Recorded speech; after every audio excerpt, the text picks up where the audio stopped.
ঘনবসতি এলাকায় চলছে ক্রাসার মেশিন সহ পাথর লোডিং ও আনলোডিং এর কাজ। পাথর বোঝায় ডাম্পার গাড়ির বারবারন্তে অতিষ্ঠ বাড়িঘরের মানুষজন। দিনরাত একইভাবে বাড়িঘরের পাশে পাথর বোঝাই ও খালি করার কাজ চলছে।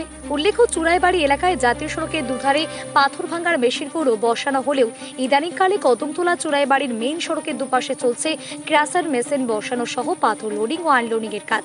আর ওইসব এলাকায় একেবারে ঘনবসতি রয়েছে। স্কুল পড়ুয়া ছাত্রছাত্রীরা সকাল থেকে স্কুলে যাওয়া আসা করে সহ রাত্রিবেলা পড়াশোনা করতে প্রচন্ড সমস্যার সম্মুখীন হচ্ছে। এতে গ্রামবাসীরা একাধিক চুরাইবাড়ি থানা সহ জেলা শাসকের নিকট লিখিত অভিযোগ করেও কোনো সুরাহা পাননি বলে জানান তারা। দেখা যায় প্রতিদিন রাতের বেলা দয়ানন্দ আশ্রমের সাইনবোর্ড সংলগ্ন রাস্তার উপর 12 থেকে 14 চাকার ডাম্পার গাড়ি আলো বন্ধ করে দাঁড়িয়ে পাথর লোডিং করা হয়। এতে এই সড়কে চলাচল করা অন্য গাড়িগুলোরও দুর্ঘটনার ঝুঁকি থেকে যাচ্ছে। তাছাড়া পাথর লোডিং ও আনলোডিং এর বিকট শব্দে আশেপাশের মানুষজন বিরক্ত হয়ে পড়ছেন। ছাত্রছাত্রীদের পড়াশোনাও ঘটছে ব্যাঘাত। এমতাবস্থায় গ্রামবাসীরা পরিত্রাণের উপায় চেয়ে একাধিকবার প্রশাসনের দ্বারস্থ হচ্ছে এবং এতে কাজের কাজ কিচ্ছু হচ্ছে না। এতে তারা ক্ষোভ প্রকাশ করে বলেন, জনবসতি এলাকা থেকে পাথরের ব্যবসা অন্যত্র সরিয়ে নিয়ে যাওয়ার জন্য। দীর্ঘদিন থেকে আমরা এটা নিয়ে বহুত দৌড়াদৌড়ি করছি, বহুত জায়গাত গেছি, যাওয়ার পরেও তারা আমরা প্রতিবাদ মানছে না।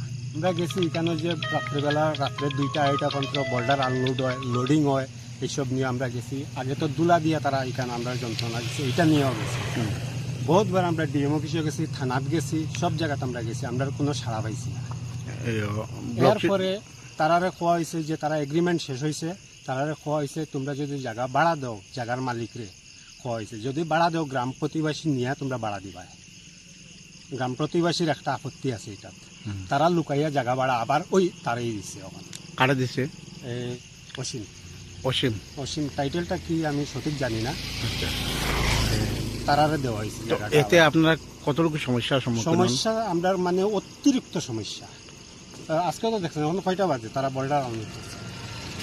ডিএম অফিস থেকে আমরা কইয়া দিচ্ছে 10টার পরে যাতে এখানে কোনো কার্যক্রম না হয়, কিন্তু তারা প্রতিবাদ করছি। গতফিরা প্রতিবাদ করার পরে এখানে এরা সব আইসে আমার মারার লাগে। এখানে তারা এখানে ব্যবসা করতে আসে? ব্যবসা করতো, তো ব্যবসা করতো গ্রামের মানুষকে যন্ত্রণা না দিয়ে তারা ব্যবসা করুক। দিনের বেলা তারা কি তাহলে দিনের ব্যবসা করুক, রাত্রেবেলা কেন তারা রাত্রে 2টা-2:30 পর্যন্ত গাড়ি লোড আনলোড করে এখানে। এটা নিয়ে আমরা খুব অসুবিধা আছে। এমনি ধুলাবালি কোনো সমস্যা? ধুলাবালি তো এখন তো বৃষ্টির মধ্যে ধুলাবালি নাই, এর লাগি তো ধুলাবালির লেগে এখন সমস্যা নাই, কিন্তু এখন তো বর্ডার দিয়া যন্ত্রণা দিয়া। আমরা চাই এটা এই এরিয়া থেকে এই ব্যবসাটা বন্ধ হইতো। অতদিন তো আমরা চাইছি না যে এই এরিয়া তারা ব্যবসা করুক, ব্যবসা বন্ধ না হোক, কিন্তু এখন তারা যন্ত্রণা লাগে। আমরা চাই এই এরিয়া থেকে ব্যবসা বন্ধ হইতো।